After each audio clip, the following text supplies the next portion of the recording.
Anthony. Cheers for coming on, mate. How you been? You alright? Yeah, I'm alright, not bad. Yeah, how's your day gone? Yeah, it's been alright. It's been red hot. Yeah, I've got a little bit sunburnt today, but other than that, it's been good. I massively appreciate you coming on. Like, massive respect for you for that, because a lot of people don't really care about the little guy. Yeah, Usually they're a bit like I reach out and they're just kind of like, oh, well, you haven't got an audience, so I'm not really interested in wasting my time with you. Just a bit of a piss take. So well, you've got to start somewhere, don't you, at the end of the day. exactly that, man. So massive respect for coming on. First question for you. I'm really interested in your sort of background and achievements. So, sort of where you started with boxing and what achievements you got from it. Yeah, well, I think I first started off going to the gym when I was about. I think I started going to the gym when I was about 14, 15. Like just training and stuff. But I never took anything serious. I was at that age. I was starting to like hang around the streets with my friends and stuff like that. And that's so I never took anything too serious. But it wasn't until I was about, I think it was 19. I started going back to the gym just to get fit, just solely for that purpose. Yeah. And the fit I became, I thought to myself, you know what, I'm going to actually have a fight. So I had my first fight, I think, when I was 20. But I still never really took it too serious. Then I was still like going out on the drink with my mates and stuff on the weekend, and then like having a fight through the week or something. Now, but every fight I was having was getting harder. I won my first 10 bouts, and then I got put in the novices ABAs on that 10s, which I won. And then after that, I think I actually lost about. I think I lost about 4 fights in a row after that, because after winning that competition, my boxing coach, I was then fighting like open class kids, lads who boxed in the ABAs, won all sorts. I boxed for England, boxed the likes of Mick Hatfield, who had 80 odd fights, boxed for England, boxed all over the world. Yeah. So I was like, because it was up next level, it took us a while to find my feet at that level. Boxed in a few area finals in the ABAs. Got beat on split decision, close decision.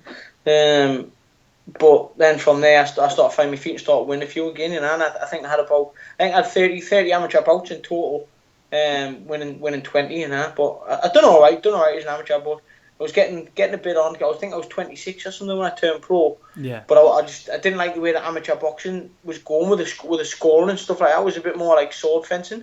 But if you've seen in my fights, you'll know that I'm not a sword fencer. I like to get in there and have a scrap and have a bit of a fight, So I thought I'd have a crack at the pros. A couple of my friends had turned pro.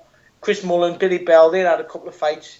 So I thought I'll just have a crack at it really, and took it from there.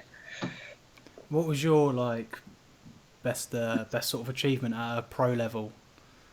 Obviously, winning the Commonwealth is the biggest title that I've won. Yeah. But I think just actually just sticking with it and getting to where I've actually got. And when I look back at it, like from my lifestyle, what I used to have, and where I come from, like when I think back now of what I've done and what I achieved, it's unbelievable, really, to what I've come from to where I am. So I think just actually sticking with it and doing it, like anything shows that anything is actually possible. Yeah, true. Massive achievement. That just getting your head down and keep plugging away, rather than, I mean, we have it all over where you have like friends that are good at football or whatever, and as soon as they hit that like teenage lifestyle, they're getting drunk, and the football seems to drift off. The same with any sport, That's kind of what happened to me when I first started the gym, because I love boxing, I like fighting and stuff. I like getting punched in the face and then tasting blood for some reason. I don't know why, but then like you see, I was hitting them teenage years and stuff, and starting going out drinking and on the streets with my friends and out and about, and I thought I had better things to do, and it wasn't until I was about 19, 20 until I went back to the gym and realised that I thought I would have a go at it. Yeah, I mean, but I was never. Although I won the Northern area, the English title, the Commonwealth, I was never one of these kids who thought like, who you see on the TV sometimes, and they'll win a title and say like, it's all I've ever dreamed of since I was a kid, was getting in the ring, and I never even thought about getting in the ring till I was like 19. You know what I mean? I never even dreamt of it in my life, so I kind of just fell upon it really. No, what inspired you to start boxing? I'm not. It's funny because when I first ever put a pair of boxing gloves on, the boxing club where I went was on the estate, where I lived, and a few of the lads had pinched a few pairs of boxing gloves from the gym. So we used to all like spar and fight in in one of the gardens on the estate where I lived. So we all used to like take turns of putting these gloves on and just like punching each other to bits, basically. Like black eyes, bust noses, bust lips. Just like a fight to the death until one person gave up or the next person stepped in, and we just like went round in circles having a turn really. And that was my first experience of boxing. Yeah.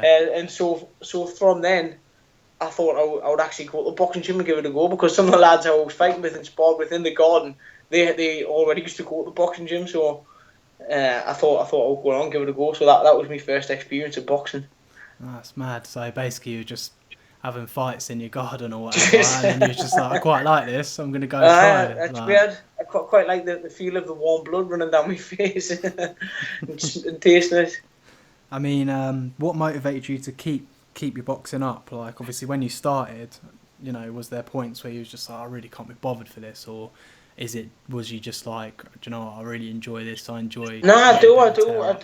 I really enjoy it. I mean, I was always quite average at most sports, like football, like anything really. I've always been quite good at anything, like I can turn my hand to most sports, but I think I excelled when I went to boxing. Yeah. I really enjoyed it. I like the buzz that you get when you win, or when you're getting punched, or when you're sparring. Like I just loved everything about it. I loved being out running on the streets.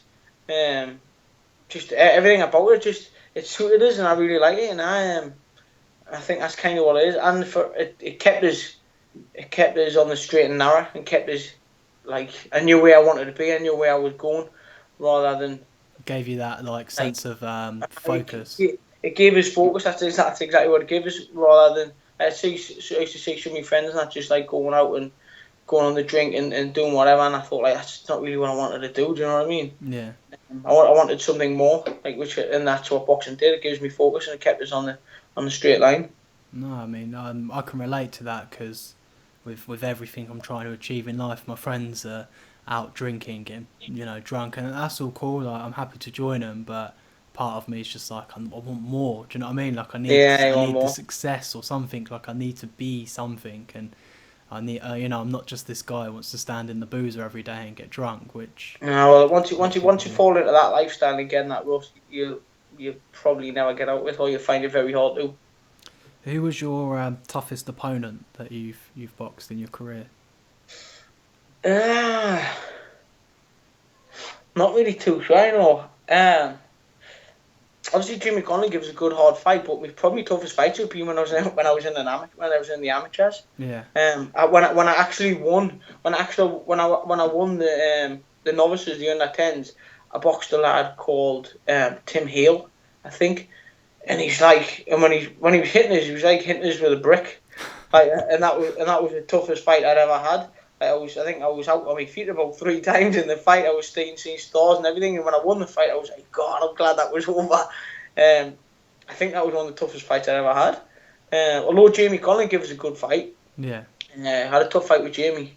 I think my toughest fight was when I was back as an amateur. I think it was probably to do with my fitness as well, because I was never as fit as what I could have been as an amateur, because I never really took it too serious. So I think that would have played a massive role in it as well. Yeah, the pro life obviously is definitely more focus, more nutrition, more actually putting it in, because once you turn pro, you have to live, eat and sleep boxing, otherwise you're going to get seriously hurt. Yeah. You're not going to last very long. You have to live, sleep, eat, and breathe it. I mean, I watched the Jamie Conlon fight the other day, and the commentators, when they were talking, they were saying, this guy's made of special stuff, because the commentators had us written off. Everybody had us written off. I mean, all my friends were putting bets on at the bookies because I think when the fight was first made, I was something like, I'm sure I was something like 70-1 on or something. But as it got close at the time, the odds went down. But I'm sure I was still something like 24 or something to 1 on or something. But I think as the rounds went on in the fights, the odds like drastically changed, you know. But I was written off by everybody. Yeah, I mean, I think even those themselves, the Conlan camp, Frank Warren, all of them, I think they just thought they were just going to come and just have a walk over and take it. yeah, Especially the first 2 rounds. But anybody who knows us and anybody who watches fight, I've always been a little bit of a slow starter, and it takes us a round or 2 to get into it. Maybe just to get punched in the face and wake up. Which you could see in the fight because it didn't take us until round 3 until I started actually coming into the fight. yeah. I mean, and I was strong as it went on. You got knocked down in the first, didn't you? And then got back up. Yeah. And obviously, I can't remember how many knockdowns there was between you. I think 4, so it was like 2 and 2. No, I think there was 6 knockdowns in total in the fight. I mean, his eyes were pretty fucked as well. Like he had massive swelling under his eyes, and I was thinking, Jesus, like even though you was getting hit with quite like a few shots and that, you didn't look like you'd had much marks on you. Whereas well, I mean, like even when I got stopped, I mean, he caught us with a cracking body shot. Like it was the perfect shot. Put us down. I mean, I was just totally winning. I mean, I wasn't like hurt off it. Just totally took the wind off us. 10 seconds just wasn't really. I thought I was up on the 8th count. Yeah. Like I got up on 8. I thought I would have beat the count, but I didn't. But I was just like after 15 seconds, I was sound. I could breathe again, but it just totally took the wind out of us. It was a cracking shot. Good body shot's better than a good head shot, and I just couldn't recover. I just couldn't breathe.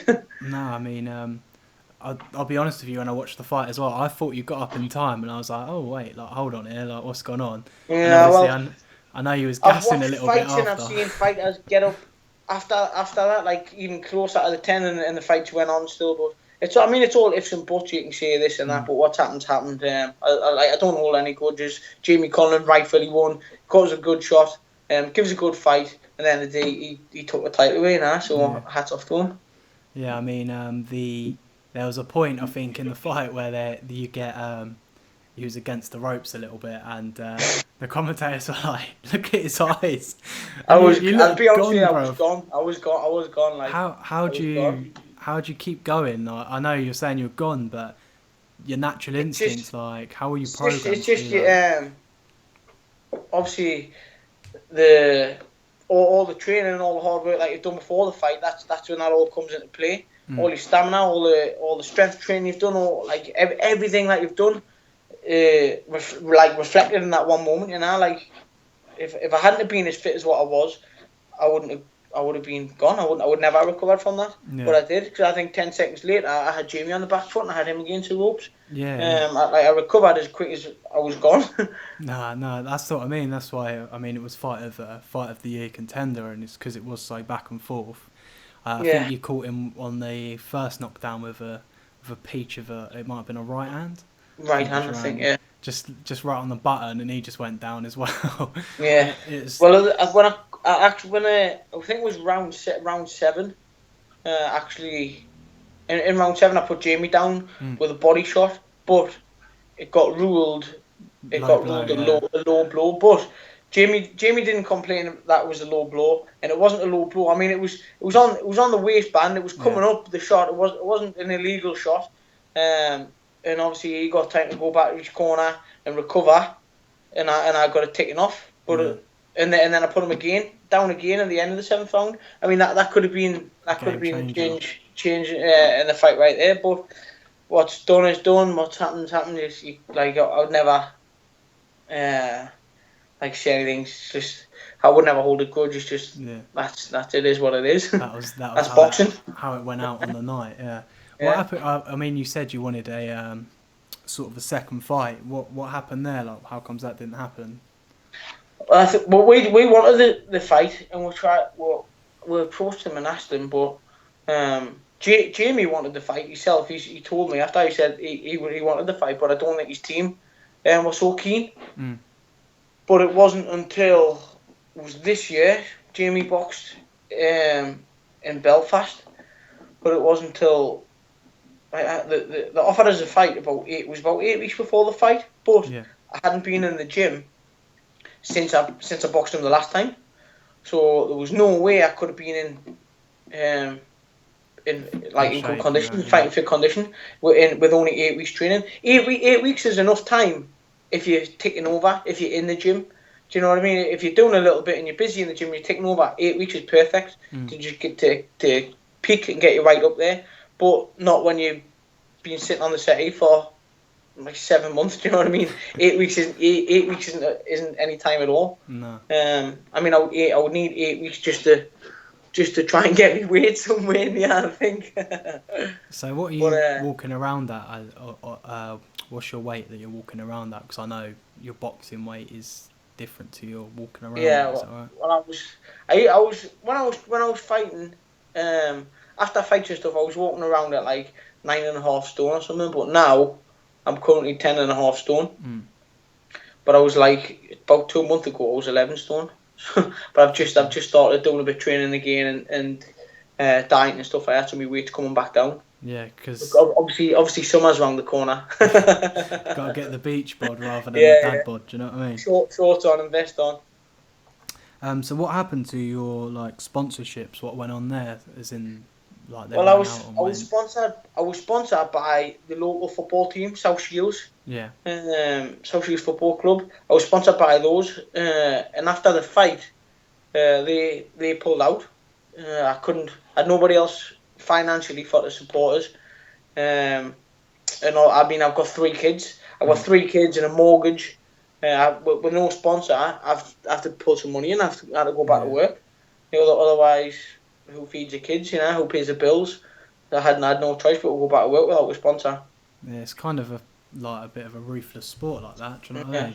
I mean, I was offered a few fights after that fight, locally on local shows, but they were all like, it was all ticket deals. I don't want to go on a ticket deal. No. I don't For the thing is, for us to go on a ticket deal for to get an opponent up for to fight me now, I'd have to sell enough tickets for to make their wages and sell enough tickets for to make my wages. And opponents, because I had the Commonwealth title, the English title, Northern Area, whatever. Opponents wanted a lot of money, so instead of not on a normal small hall show, instead of just selling your normal allocation of tickets, I would have had to sell like treble that amount. Just to pay the opponent's wages, and then whatever I sell after that would have been my own. Yeah. And I can't survive right out when I've got to look after 3 kids and pay bills. It was impossible. Yeah, it's hard work as well, no doubt, having to fucking try and pull all of that. And it's hard enough as it is, training and dieting every day without the stress of having to worry about bills and is there any food on the table or like what's coming in next, So it's hard enough just trying to do it without the stress of all that. Yeah. Run me through like your sort of fight camps though. Before your fights, you've got to do your diet and your training. Like what do you do from like day one? Like what are you eating? What's your training like? You like in twice a day? Do you know what I mean? I would normally go. I would be training 2-3 times a day, nearly every day. Mm-hmm. But I never had a set day off. I used to just wait until I knew when I needed a day off. Like you get to know your own body. Do you know what I mean? I would hate to have the day off and feel like I've got loads in the tank to go and do something. Do you know what I mean? I would have a day off when I needed one, when my body needed a rest. But like doing my strength and conditioning training 3 times a week. I'll be out doing jogs. Some days I'll do 6 miles. Some days I'll do 10. Some days I'll do a fast 5 mile. Just depending on where I was at training camp, But my strength and conditioning will be structured for certain times of camp. I'll start off more like strength training to begin the camp, but then towards the end of camp will be more like explosive stuff and things like that, and getting all fired up and things. But that was all down to my strength and conditioning coach. He would program everything in for us. All I had to do was turn up and do what I was told. Yeah. so I didn't have to worry about anything. And obviously, me boxing side of things, I used to do with me training at Malgate. I'll be in the gym every night doing the boxing. I would do my strength and conditioning through the day, my runnings, swimming. I would do all that sort of stuff through the day, and I would always do my boxing training on the night time, on the evening. What sort of exercises were you doing with your strength and conditioning coach? So we'll do all sorts. We'll do like a load of core training, or like your heavy compound lifts, squats, deadlifts, all that sort of carry on. But then towards end of camp, we would mix it up and obviously we'll be doing high intensity stuff in there, and wraps with wall ball slams, like pull ups, just using all sorts of equipment. But never any machines, like would never be any. It's all sort of like free weights and it's all sort of like free weights and body weights and using like sort of apparatus, box jumps and all that sort of stuff in there. Rather than the little resistance machines that you see in the gym where you just sit in the down gym, none of that. I mean, you go to the gym. I could take it down to the gym and show you the gym, and it's just basically just a big empty space with like there's kettlebells in there, pull up bars, just all that sort of thing, like say free weights, and boxes and things like that. Just not a machine inside. What was your nutrition like? So what was you eating and like how was you stripping? Do you know what I mean? To make I mean, obviously, my diet was always restricted because being the weight I was, 8 stone 3, it was hard. I couldn't stay at 8 stone 3 constantly. I had to like come back up and go back down. I couldn't walk around at 8 stone 3. It was just not doable for us. So obviously my diet was structured so that the weight would come down gradually. Obviously I would start off beginning of camp with a few more carbs in because I needed them for training, but towards the end of camp they would sort of be getting cut out.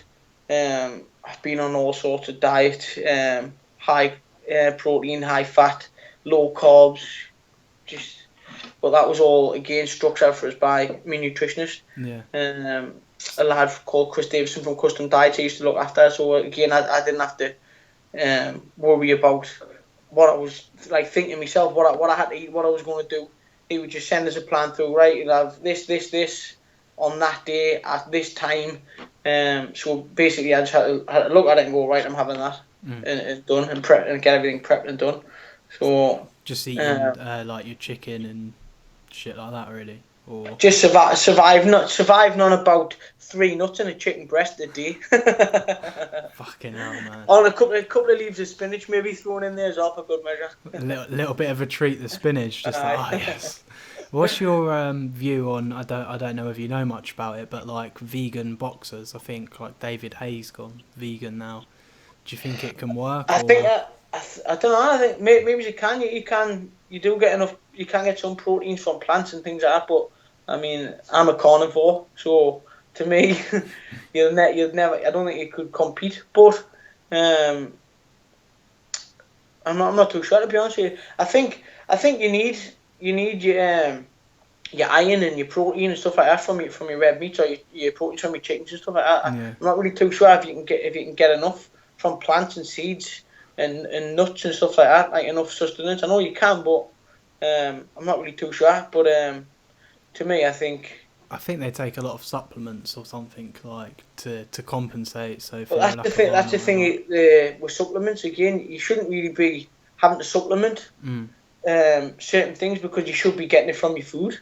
Yeah. Do you know what I mean? You do need certain types of supplements, but most things you should be getting from your food. You know, like even like your protein and stuff. You don't really need protein if you're getting enough in your diet.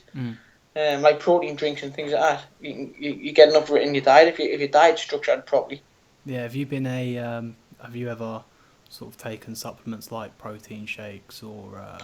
Yeah. I mean, I have taken them. You know, probably sound like a little bit of a hypocrite taking that, but saying that, sorry, but I had them. I do take them, and there's certain things that you should take, like your oils and cod livers and all that sort of stuff, you know. But your main nutrition should come from your food.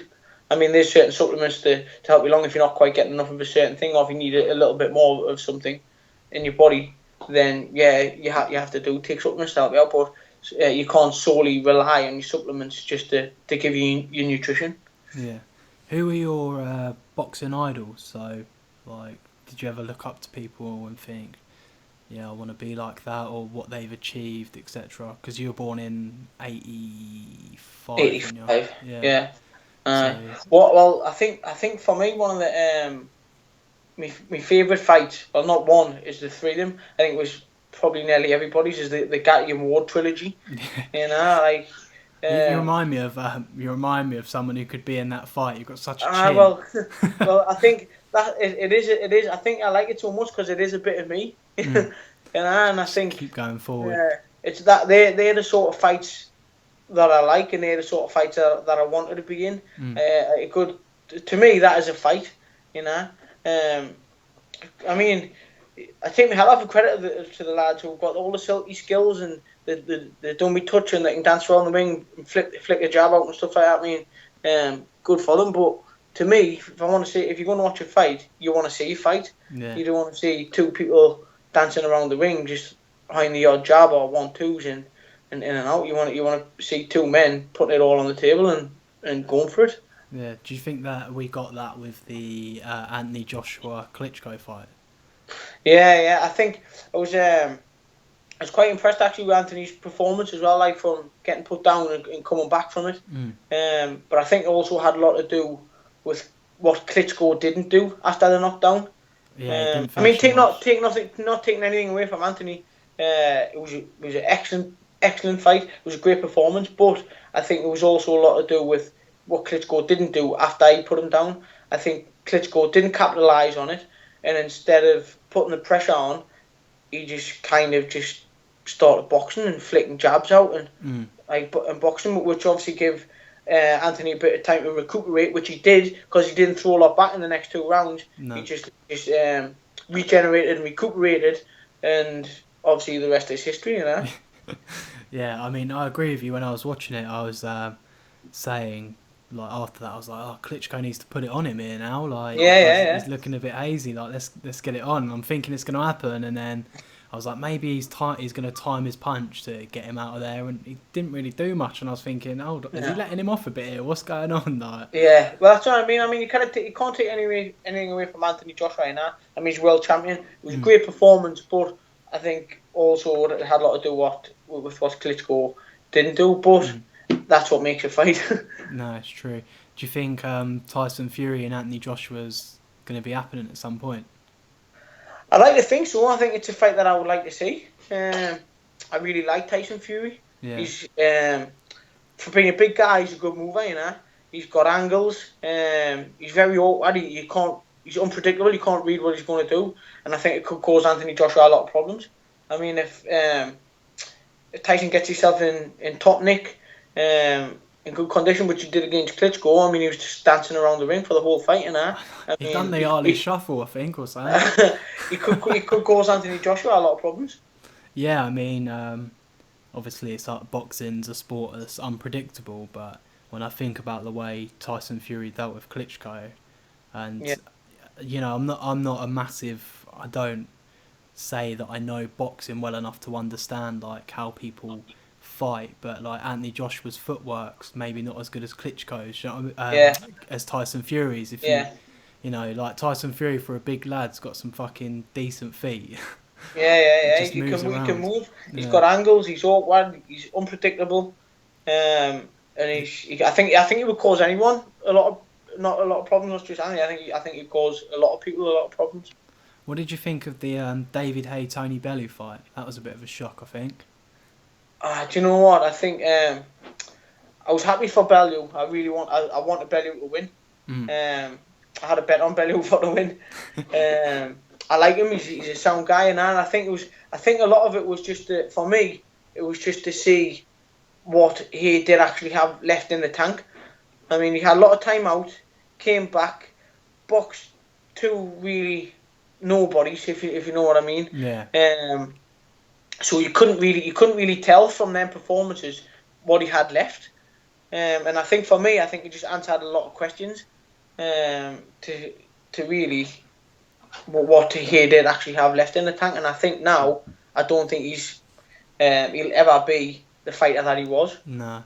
I mean, he's a great fighter, he's a good fighter, and he's probably one of the best fighters we've had, but I don't think he'll ever be back to the fighter that he was. Yeah. I think since he left Adam Booth.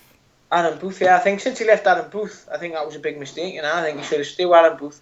I think he'll never get back to the fighter that he was when he was training with Adam Booth. Yeah, I mean, it's obviously easy for us to, well, for myself to criticise because I've never stepped in the ring, so I can have an opinion, but I mean, for him, like, when I saw him, when he got in the ring with Tony Bellew, I thought, like, before the fight, he looked in tremendous shape, and then when he got in the ring, I was like, he looks a bit bloated here, like, and a little bit unfit, and his hand speed wasn't quite as quick, and I was like, alright, what's going on? That's what it was, his timing was off, he was throwing wild shots, it just didn't seem like he was his normal self, or his old self, if you like. Yeah, I mean, obviously he got that injury to his Achilles or whatever, but I think the result was going to be the same. Do you know what I mean? No matter what, Tony Bellew just looked a different class. Yeah. And it's kind of one of those things where you had David Haye talking all the smack talk, and I know Tony Bellew was giving it back, but David Haye was like, I'm going to knock you out. Yeah. And you know, it didn't even touch him. It's funny as well, because obviously there was when they got weighed in and stuff, there was a few pictures and things flying around.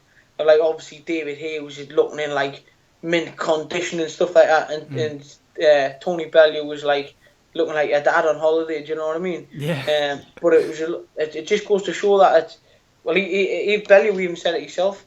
He said if it was a modelling competition, he said you'd win. But muscles don't win your fights. Do you know what I mean? Looking good doesn't win you a fight. Well, it's the same with Tyson Fury, isn't it? Like, exactly. He was standing with Klitschko like, he's a boxer and I'm a fighter.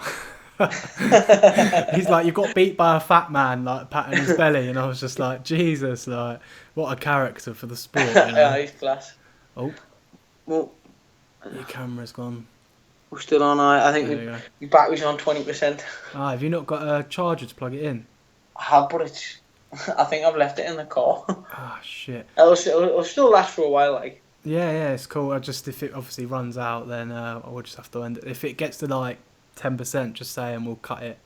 We'll cut it down. I mean, we can always pick it back up, like if you've got more things, you know what I mean, if it goes off. But yeah, no, it's cool. So what are your views on the Mayweather-McGregor fight with all this talk and going on? I think it's a circus, to be fair. Like, it's not really. I mean, I will watch the fight out of curiosity, but it's not. I know it will be a pay-per-view fight, but it's not a fight I'll be running out to pay for and watch. I will pay for it and watch it and get it on just out of curiosity, but not particularly because I want to see it. That's because I think it's going to be a good fight, because I don't think it is. No. Because Mayweather is the master at his craft. I mean, some of the best fighters in the world, boxers, couldn't touch him. So Mayweather, being an MMA world champion, UFC world champion, sorry, which is he's the best in the world at what he does in the octagon. Take nothing away from him, he's a great fighter, but it's like a badminton player playing a tennis player. Yeah, they're both using the bat and hitting things across the net, but it's two totally different sports. Do you know what I mean? So you're going with the Mayweather wins. Mayweather all day. Yeah. All day, every day. There's not even a like an inch of doubt in my mind that Mayweather won't win. It's mad, isn't it? I mean, a guy with no. I mean, everybody's got a puncher's chance. Yeah. But when you have to think, Mayweather, he's been in with the best fighters in the world. You know, he's been some of the best fighters in the world. So why does anybody think that Conor McGregor is got half a chance? Do you know what I mean? Yeah, it's kind of that. It's all about business. It's all about the money. Mayweather even said that himself. I'm not taking the fight because I think it's a hard fight. It's an easy fight. But it makes business sense, and he's a businessman. Yeah. You know, Money Mayweather. He thinks it's going to make him a few million quid, which it will. It'll also make Conor a few million quid. which is obviously that's the reason why he's doing it, and that's a motivation for it is the money, not because he fancies the challenge or anything like that. Because in his mind, in his eyes, it's not a challenge. It's going to be a walkover for him, which I think it is. It's shit though, isn't it? Because like you've got yourself been boxing a fair period of time, and it's not ever gonna you're not gonna ever have that well, you might do, and never say never. No, the thing is, it's the contrast is unbelievable. I mean, I'm here fighting for a loaf of bread. You know what I mean? Yeah, and he's never boxed a fucking professional fight in his life, and he's going in there and getting talks of like 70 million to 100 million. It's unbelievable. To be honest, I'd pay to see him. I think it would be more competitive to see you fight him. I think we should make that happen, man. I'll be make it happen. I'll do it for a fraction of the price. I'll sell a few tickets. Give him 80. You take 20. He's still guaranteed a few million for that. No, but do you know what I mean? Like, of course, I totally agree. One of my friends is a bit of a boxing purist, and he laughs at it. He thinks it's kind of disrespectful to the sport that it's even going to happen. It is really, because in my eyes, I wouldn't even put Conor McGregor at domestic level, like on the boxing scene, because he just isn't. I mean, he might be a good boxer. I might have good boxing skills in the octagon, but not in the boxing ring against another boxer. I mean, I would put him in the ring with anyone domestic level in the UK, and I think he would struggle. Yeah. Let alone Floyd Mayweather. If you got him with like one of the top amateurs who's won everything, and he'd struggle. He'd get bopped about, I think, and that's the point. But it'd be more of a if people actually understood how fighting works properly, that would be more of a fight to watch rather than you're fighting a guy that can't get hit. Do you know what I mean? Well, that's basically what it is. You've got the best in the world, like Oscar De La Hoya, Canelo. Couldn't touch him, They're like, oh yeah, we're gonna fight you, we're gonna beat you, and Floyd Mayweather's just like, nope. It's mad to think that that's going to generate so much money, and you got the little guys. And it's like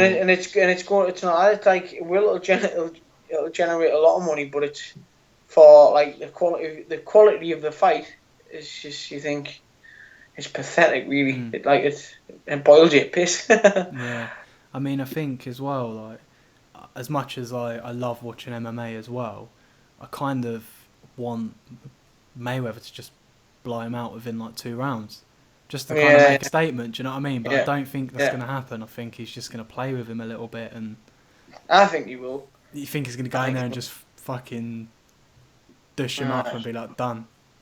It's the fight will go how Mayweather wants it to go. Yeah. Do you know what I mean? I don't think for 1 minute Conor's going to. I don't think for 1 minute that Conor will take any control of that fight or anticipate which way that fight's going to go. It'll all be about what Floyd wants to do. Whether Floyd wants to be the aggressor and take him out, or if he wants to sit back on his back foot and play with him, or counter punch him all night. It's whatever Floyd wants to do will happen. Yeah, it's a shame Conor McGregor's not kind of going in there with like a Nigel Benn or something. Do you know what I mean? Just fucking... I mean, don't get us wrong. Obviously, in the octagon, it would be a different story. I mean, Conor would fold him up. He'd fold him with deck chair. Yeah. But it's not. It's in the boxing ring, and that's where Conor's craft. That's where Mayweather's craft is, and it's just he's undoubtedly the best in the world. So. Yeah. Well, 49-0 for a reason. Do you know what I mean?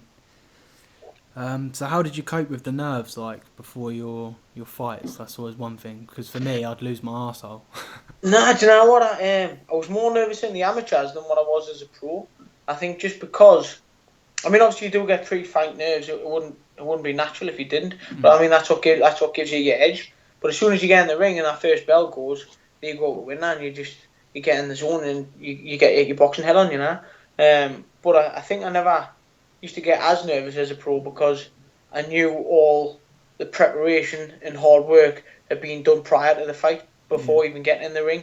Like the fights are won far away from the ring, It's it's about what goes on behind closed doors. We're getting up 6 in the morning and hitting the streets and doing 10 mile, or whether you're still boxing in the gym at 9:30 at night, and that's where the fights are won.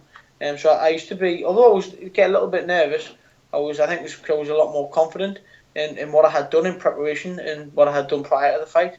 Yeah. So I didn't really have to deal with any sort of nerves, but I used to like to just totally just wind down, just totally relax, just maybe try and go to sleep in the dressing room, just lie down, listen to some music, and just totally chill out, and just get your mind ready. Just totally clear it of anything.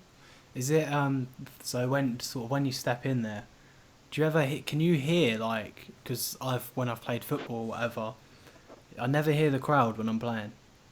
Nah. Like, yeah, I mean you do hear the crowd, but not anything specific. I mean, every now and then something will get through, but you do I think you do hear, but it's just noise. Yeah. You don't really hear any specific shouting or chanting or anything like that, but you do hear the odd thing get through. Mainly it's normally probably off me boxing coach and get your hands up or something like that. Normally when I'm getting wrong, that's when I used to hear stuff when I was getting wrong. Did you ever have any pre-fight rituals? Nah, I didn't. Lucky pants or anything? Nah, I didn't. Just a new clean pair of underwear for the weigh-in. That was about it. No, I mean, sort of in your boxing career, even though it's it's up in the top corner with your 11 wins and 1 loss. Obviously, you've got a good career and so far, and I kind of just don't understand why it was cut short so soon. Was it just no hype generated? Well, it's sad, it was frustrating. I went through a hard time last year because of it, because I had to go back to work, and all I wanted to do was be in the gym. So I went through a little bit of depression last year because all I wanted to do was box and fight and be training in the gym, but I couldn't get there because I had to work, and I physically didn't have the time for to get there and do it, But sorry, I lost my train of thought there. What was your question again? No, it's right. I was just saying how now you had this, your wins and your loss and your 1 loss, and kind of why you didn't go to the next level. Sorry, that's what I lost my train of thought. Right. I forgot what I was talking about. I mean, so it's late in the evening, so that's right. It was frustrating because although I got beat, I wasn't beat, if you know what I mean. Yeah. It was a good, decent fight. I didn't get the decision, but I wasn't beat, if you know what I mean. And for us to not be able to fight again now, as a fighter, although I haven't boxed, I'm far from finished as a fighter, if you know what I mean. I still had a lot more to give, still got a lot more to give, just not the opportunity to do it, or the platform, or the backing to be able to show it or give it, So that's it's more frustrating than anything else, because I know I had a lot more in the tank, I know I've got a lot more in the tank, but I was just unable to give it. Yeah, do you know, is there no way of you sort of reaching out to promoters or whatever and, being, I know obviously you haven't got the gym the gym side of things at the moment where you're not training as much, but could you not reach out and be look, I'm ready to fight, let's make something happen, you've won a title, do you know what I mean? Or is it you have to wait to be approached? Yeah, well, that's what I mean, because I haven't got I'm not under a big banner promoter like Frank Warren or Matchroom, like Eddie Hearn. There's just me and my manager, who's also my trainer. So kind of just like sitting ducks. And now that I haven't got a title, I haven't got anything to offer. So nobody really particularly wants to fight us. Do you know what I mean? Yeah. Unless it's a young, I might be able to have a chance with a young up and coming kid or something like that who wants to maybe make a name for themselves, or because I've had the Commonwealth title, or I've won the English title, so they are really the only fights out there. But I still can't, I haven't got the power or anything for to be able to approach anybody and make them sort of fights. We're kind of just sitting ducks, waiting to be picked.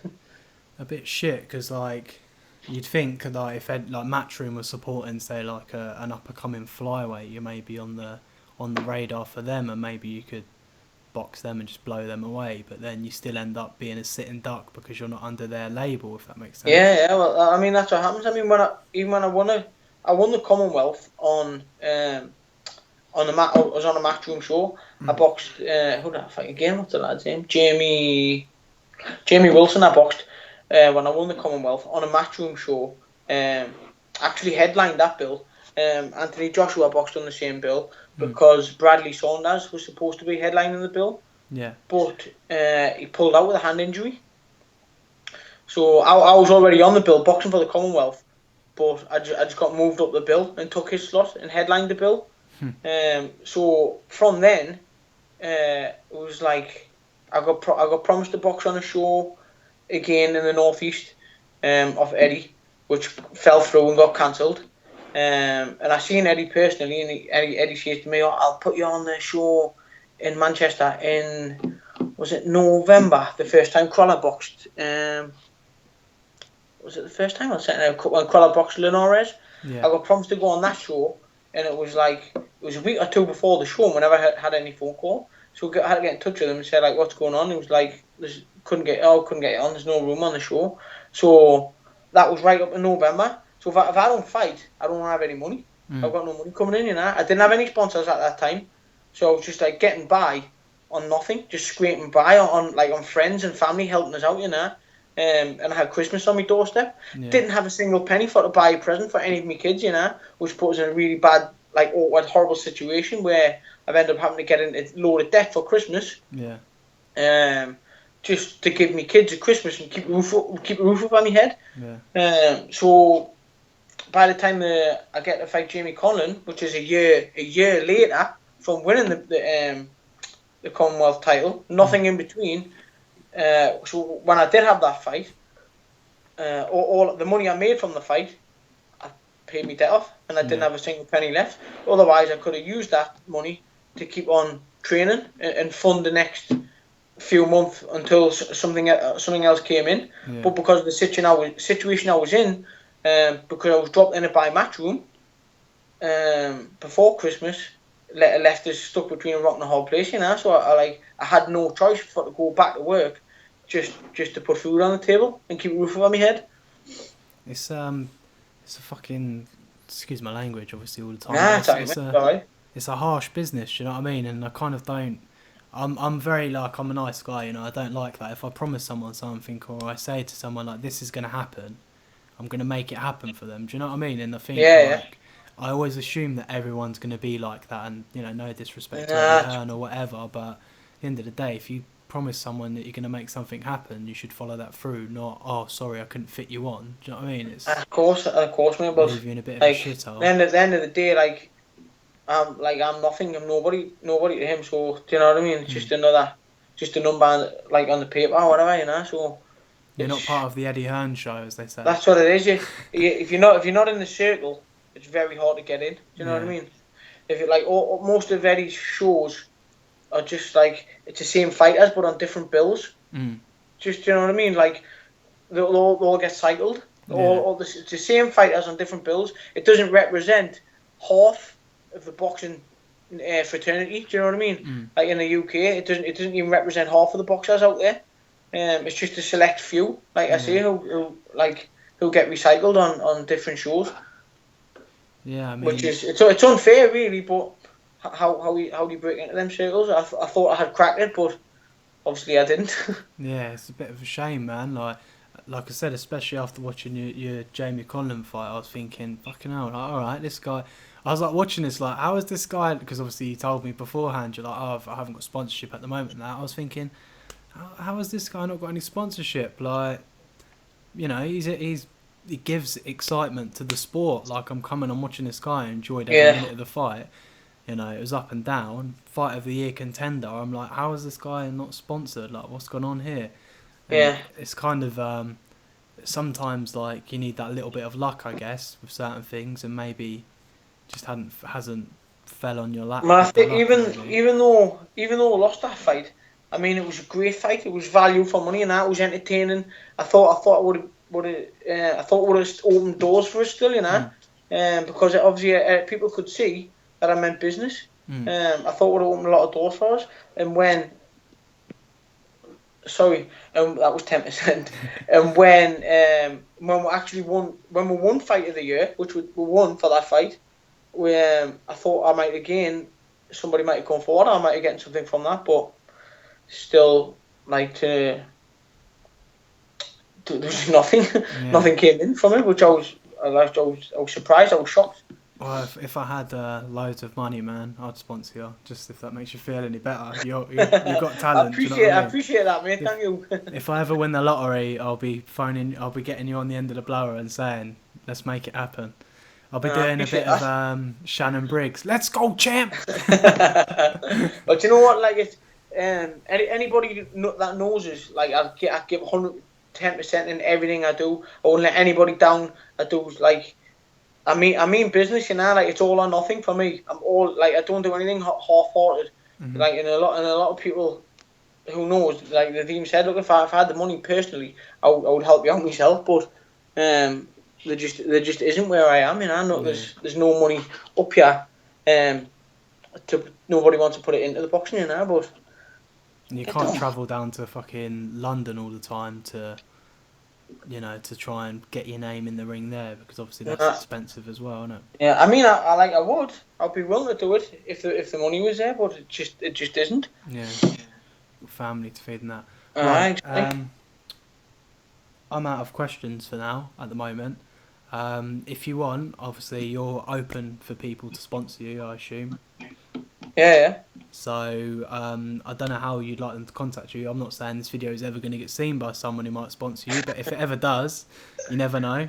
Have you got like an email address or anything that I can put in the description of this video, so if anyone does ever want to sponsor you or contact you, you can do that? Or do you want to just leave it, and if the person... I would leave it, and if anybody wanted to make contact, they could contact you, and then you can contact me. I'd like I was saying before, I like me private. I don't like... no, that's cool. So if anyone wants to sponsor you, contact me. I'm the middle guy, and I'll ping you their details. Massively appreciate your time, bro, and we'll definitely speak again soon. Maybe we can talk a bit about a few other subjects rather than boxing. I'll find out more what you're into and stuff like that, and we'll go from there.